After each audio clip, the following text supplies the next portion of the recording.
Hello, everyone. Dr. Rob Kiltz, Carnivore Conversations with Olivia Khwaja. Really excited to have Olivia back again. We've spoken before, and we met at Denver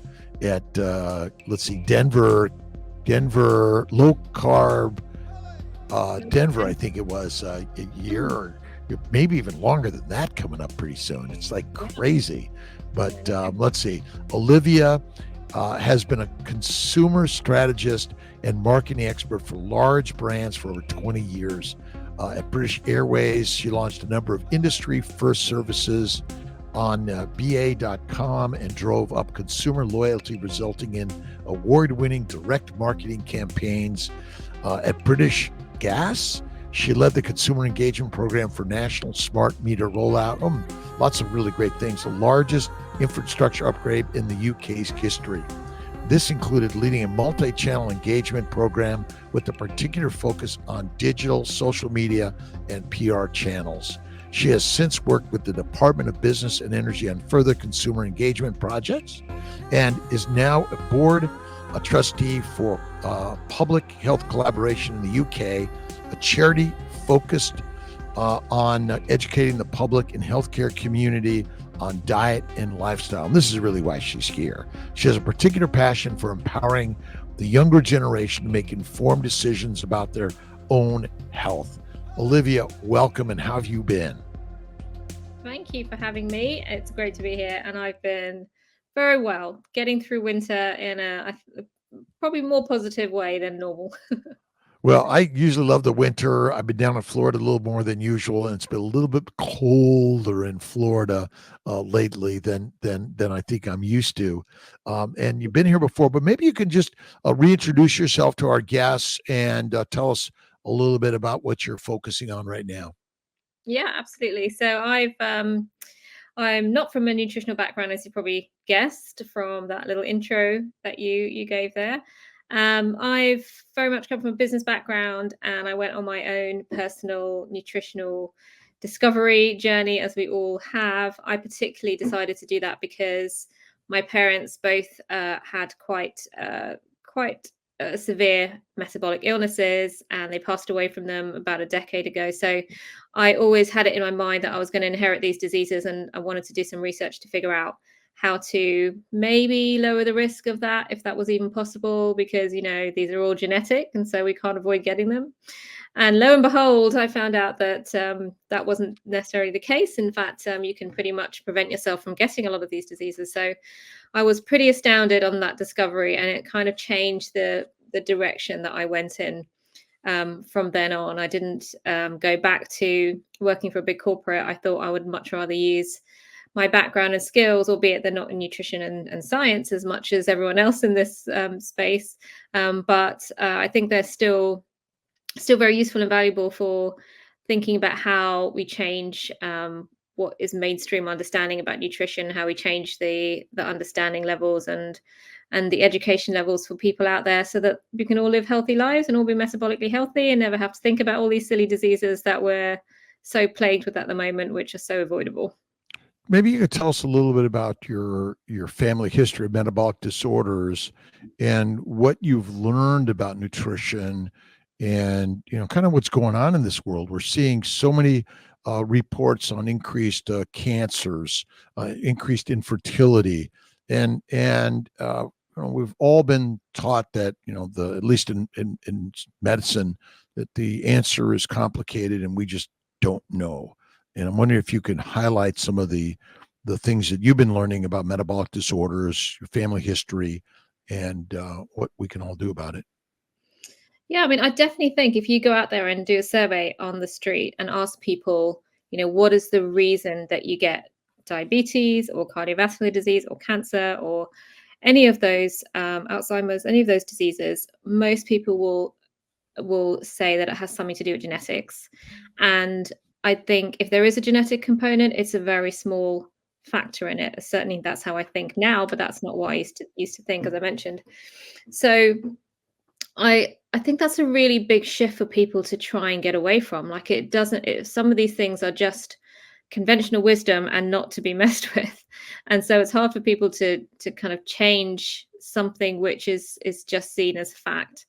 And particularly with type 2 diabetes, like there's been so many cases now, people reversing that it almost starts to question whether the genetic component bears any real relevance. I think some people describe it like having, maybe the genetic component is the bullet in the gun, but your actual your lifestyle is what's going to determine whether or not that anything happens with that, and if the trigger's pulled. So that's how I see it. I think it for me, now that I've done so much research in this space, literally 4 years now of researching, not just one side of the argument, but really challenging myself and looking at all different sides. I do really think that we've got it so very wrong on nutrition, and it's actually a very good news message, because to tell people that all of these diseases that everyone is probably the most scared of, like cancer and cardiovascular disease, and Alzheimer's is a horrible thing to watch someone that you care about go through and lose every single part of themselves. All of these things that we're scared of, it's such a good message to say, well, if you just do these few things in your life, which are actually, I mean, I'm not saying they're easy, but they're not that complicated to do.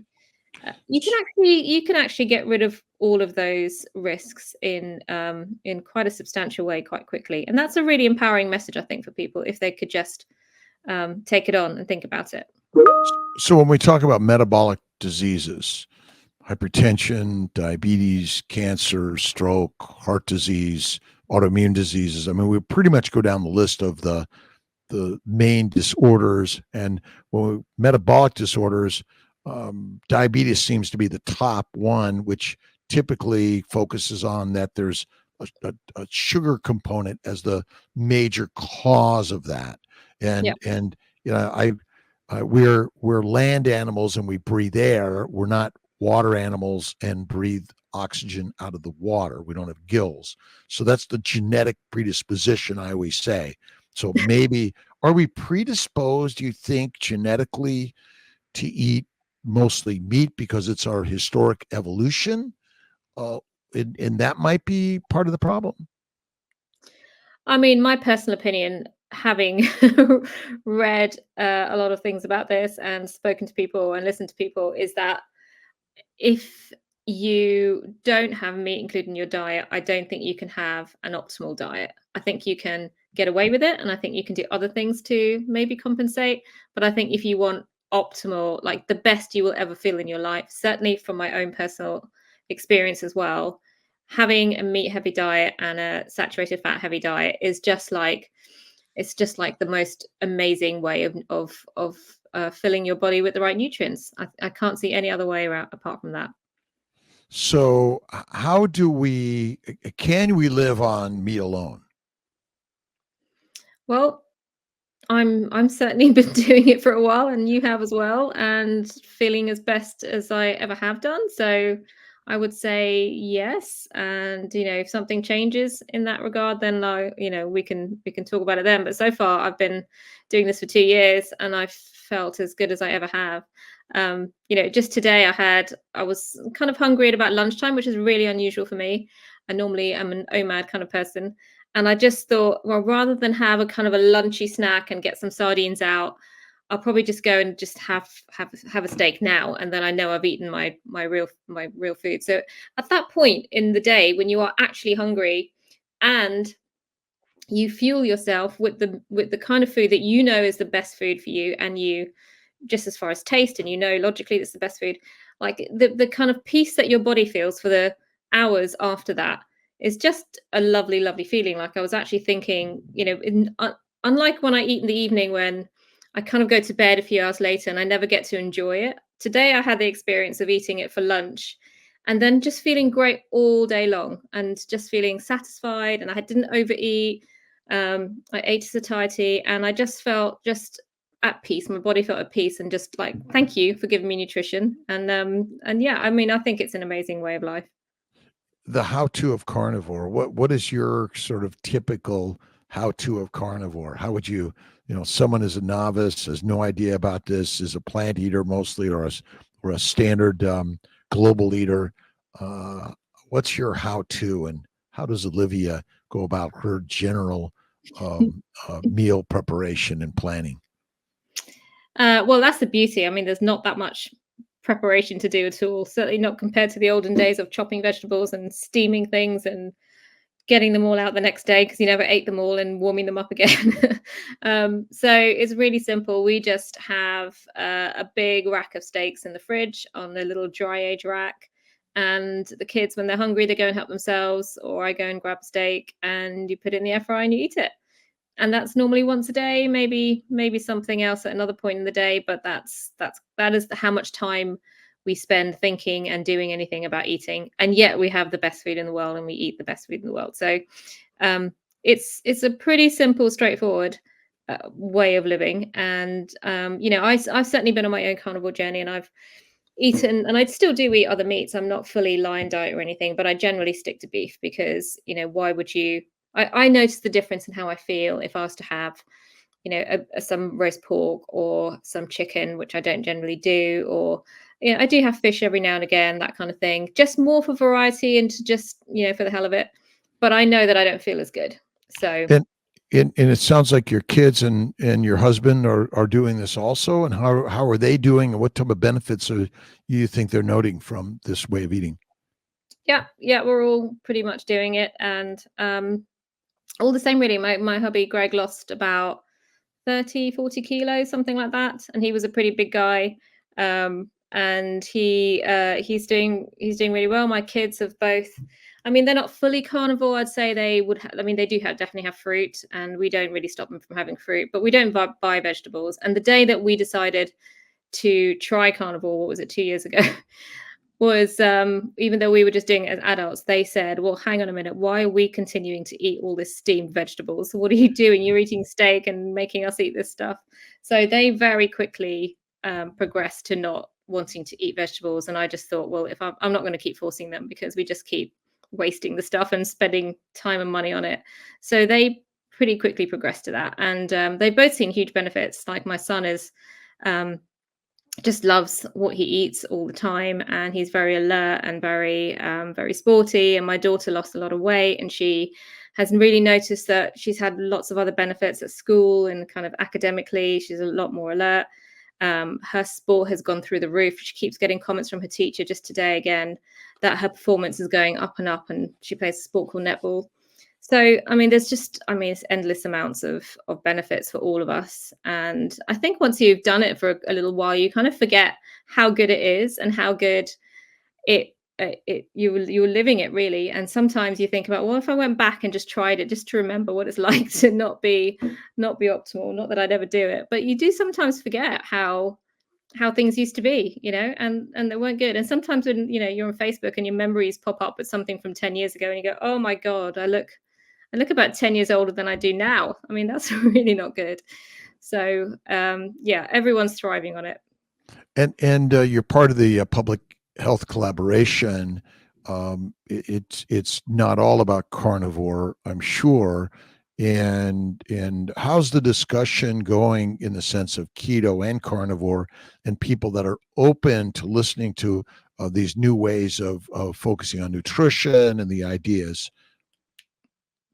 Yeah, it's going well. I mean, the public health collaboration is all about helping people understand metabolic health, what that means, and how they can transform their lives with real food. So it is not at all about carnivore, and it generally will try and help people move towards a low carb way of eating, particularly if there is any level of metabolic illness. So we're doing really well with that. I don't know if you know David Unwin. He's had a lot of success with reversing people's type 2 diabetes. About 137 people now that he's reversed their diabetes for, and that's I think like the highest number by any GP practitioner in the world. Yeah.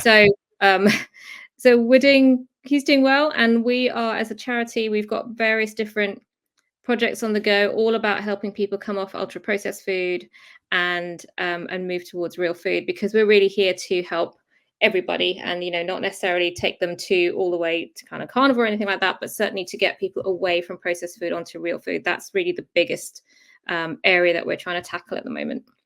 What about meat in general? What's the discussion on the power and value of meat, and maybe we have to turn things around, the idea that meat is the cause of cancers and those sort of things. Yeah, everyone's very much trying to make sure people see that benefit of meat. So it is a big part of what we talk about. Last year, when we did the conference, we started to change the conversation a little bit or change the approach to which we to how we bring these messages out. We staged a bit of a debate, and we had a couple of representatives talking about whether or not plants are needed in the diet, and then some opposing that, and really trying to bring together this idea that you have to eat plants out so that people can hear the information on both sides. So we don't want to just say, well, we believe one thing, because the one thing that we do believe is that it should be about real food, and that the healthiest diet includes meat. But we know that not everyone is able to eat meat culturally, or can eat meat, or doesn't want to eat meat. But we still want them to have the information about how to navigate through that and to make the right decision. So that's why we thought it would be a good idea to have this conversation openly, back and forth. Are plants necessary in the diet or not? Let's not all assume that they are. Let's question that. Let's look at the evidence either way. So that was a good way, I think, to tackle it, so that the public can get some basic information about that. Is a plant-only diet possible without supplementation? I don't think so. No, I mean, you can have a better plant-based diet by cutting out by cutting out processed food and just eating real plant food, and that's probably better than processed plant food. But it's still only plant food, and you'll be deficient. You will have to. I mean, I know many plant-based people in my family who are plant-based, but they have to supplement, and they have their B12 shot, their omega-3 shot every couple of months or so, and that's just what I think most people, even who eat that way, accept that they have to do that. Can you be healthy with that supplementation only? Are supplements enough, that because whole food is likely the best place to get those minerals, vitamins, quote, supplements, and the right macronutrients? Yeah. And is the problem that plants are highly toxic and or inflammatory causing, since they all break down to sugar, and we know that sugar is the leading cause of disease? Yeah, I guess the argument is that when there's fiber in the mix, that it may slow down the release of that sugar and make it less of a, a problem than if it was processed food. And you will know more about this than I will. I'm sure you have a very strong opinion on it. But I don't think that having a plant-only diet is ever going to be optimal for you or for anybody, unfortunately. And it'd be nice if it was. And I was certainly open-minded to that prospect when I started investigating. And I thought maybe that would be where I ended up. I was not in any way gunning for eating meat. I wasn't even a big meat eater when I started doing this investigation. So, I just think the facts that just tell you, how we evolved tells us how we should be eating. And I really put a lot of stock into how we evolved. And some people don't, which I find very, unsettling. Like, I don't understand that approach. But a lot of people say, well, who cares what we ate, millions of years ago? It's what the studies tell us now. That's what's important. Well, I don't buy that at all. There's a disconnect between our practices and the science, or is science in line with our habits, and science really focuses on what we believe and less on if there really is a truth. And I don't, just kind of throwing it out there, is because there seems like there's plenty of science that says a plant-based diet is the best thing for you. Is it true? I mean, if you look at what is out there, first of all, it's epidemiological mainly, and it's being compared to a really, really bad diet. So for the most part, whatever evidence there is, I mean, sounds like a great narrative when you first hear it. And I'm sure someone who's new to the world of nutrition is going to think, oh, well, they're saying the science is there, so it must be there. I'm not going to go and look it up myself. So it sounds like it's all credible. But when you pick it apart, or you don't even have to pick it apart for much, and you'll see that it's flaky at best, in terms of what it's saying is proving and what it actually proves when you take into account the fact that it is so observational, so much correlative data that's being used there. So I don't think that there is anything that really shows a plant-based diet can be in any way superior to one which includes meat. And we have to be careful about where does the money come from that's supporting the studies and who's behind it and its marketing in many ways.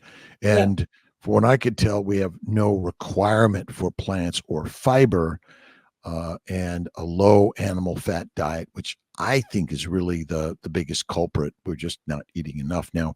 Eggs, butter, cream, and cheese.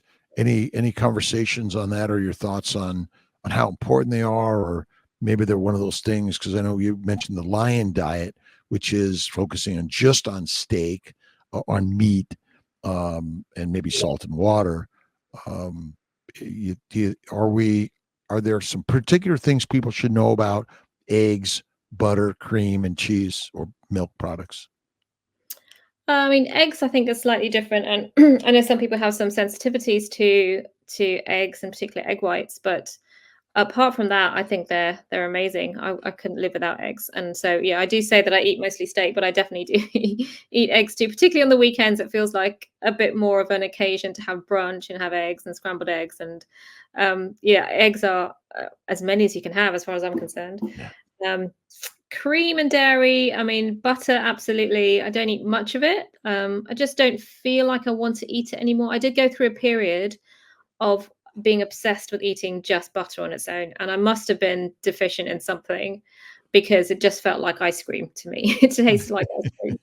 And so I went through this period, and then all of a sudden that stopped, and I never had that same need for it again. So I have it on occasion now.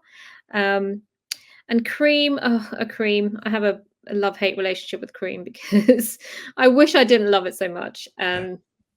I've made your ice cream sometimes and put it in the freezer, and then I eat a bit too much of it. So I'm blaming you for that. And I'll take the fall.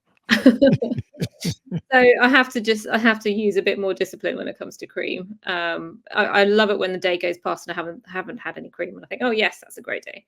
So maybe 3-4 times a week maximum, and only a little kind of dash inside like a drink or something. And I've had the same problem, by the way, because I have to keep my cream a little lower because it just adds more calories, and the other is there's a little bit of antigenic components to the milk products, cheese and butter, Yeah. and less so with eggs.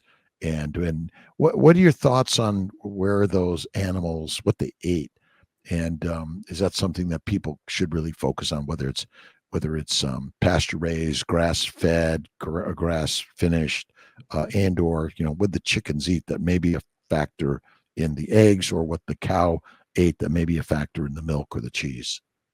Yeah, I mean, obviously, if you can, always go for grass-fed, grass-finished, and ideally organic. But I think it's unrealistic for everyone to do that. And we have managed to, and we've been on a bit of a journey in the book club that I'm part of, and we've read a lot on the area of environment and agriculture, and have really dug deep into whether or not it is that detrimental to have something less than the very best grass-fed organic meat. And I think we're all coming to the conclusion that it's okay. It's still better than most other things that you will ever eat. So if that's what's affordable for you, then you don't have to have the best that's out there. But we do try and have, and particularly since doing all of this book club topic, I do try and make sure that it's a high welfare animal as well, in terms of how it was raised, and making sure that we're getting it from good farms and trying to get it from local farmers now and not from supermarkets as much. But that's really just down to, I think, what's affordable and your own priorities as to whether you can afford to do that. I wouldn't not eat meat if I couldn't do that. So if you can, definitely do. I go to a farmer's market and get my eggs from there once a month. It doesn't last the whole month, so then we have to go back to supermarket eggs. But you can tell the difference in the color of the yolks between really beautifully pasture-raised chicken eggs versus factory farm chicken eggs. The colors are just totally different. and the flavor is amazing. And so, yeah, it's if you can do it, and if you can't, then don't veer onto anything else. Just do what you can do. I was recently in Tampa at a Bitcoin and a beef initiative meeting, which was kind of very interesting. But I was obviously more focused on the beef. I don't know much about Bitcoin, but it's a little bit about the how we can help support the local ranchers, farmers, real food, Yeah. and pasture raised grazing animals that are eating what they're supposed to be feeding on. If you look at the global grasslands were huge and they're all been decimated. The animals are not there. It's all industrial farming.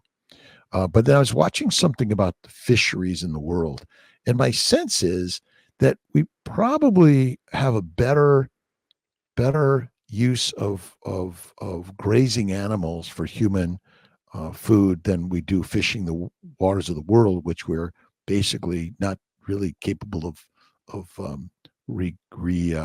repopulating the fish of the ocean as well as we are at simply allowing the animals to graze and properly manage those sort of things. Any thoughts on that, on how we can better be stewards of the land and the animals being raised there? Yeah, I mean, I definitely think if we can get away from factory farming, everyone agrees that that is not the way to be managing livestock for the environment, for health, for all of the reasons that we are generally concerned about. And the more that we can do that, the less we are going to be creating all these downstream effects of having grain-fed animals and all of the crops that are grown to feed the grain-fed animals and all of the fertilizer that goes to those crops and all the runoff that then goes into the ocean itself and is affecting, the kind of the marine wildlife, as you said, and creating these dead zones. I mean, if we can just get back to regenerative agriculture for meat, you will need very little else of anything really. And I even include, chicken and pigs in that. I don't think we need them as much as we have, the volumes that we're producing at the moment. And especially when, people have been put off eating beef. If we got back to eating beef more and we raised it properly, we're going to be so much better off in terms of health and environment. And, it kind of solves the whole thing. I mean, there's lots of questions about, is that scalable to the point where it could feed everybody? And I think those are good questions and we need to figure that out.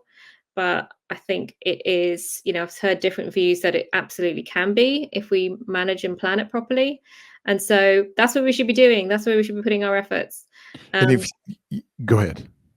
That was just going to say, and then when it comes to fish, I mean, yes, there's the fact that there's the overfishing risk, but there's also so many other issues with fish in terms of microplastics and things like that, which just make me think, is it worth it or not? When we're talking about looking at what's inside the animals and what they've been fed, I worry about fish a bit more, even though I do still eat them at the moment. Yeah, I don't eat fish very often or very much.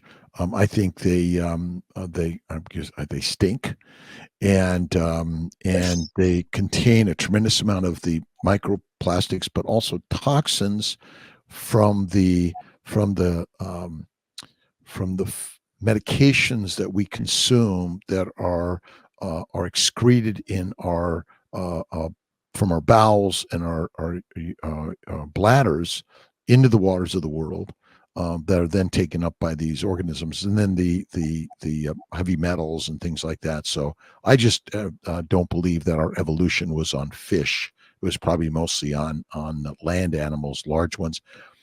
The meat that we get from a cow and even pork is fattier, and there's twice the calories in the fat than you get from the protein, and it's more anti-inflammatory.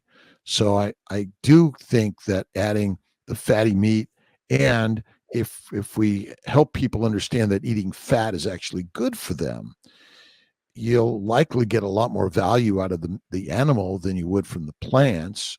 And there's a lot of, if you think about it, there's so much of the plant that is not absorbed into our bloodstream, and deposited, it's just waste. And so we would probably eat less. The body would utilize more of what we ate, and then there would be a lot less disease. So Dr. Rob Kiltz, another beautiful, spectacular day. And I just want to send thanks to all of those for watching the newest episode of Carnivore Conversations. Be sure to follow us on Spotify, Apple Music, and other streaming platforms to gain access to the full 1-hour episode. And don't forget to like and subscribe for more to come. God bless.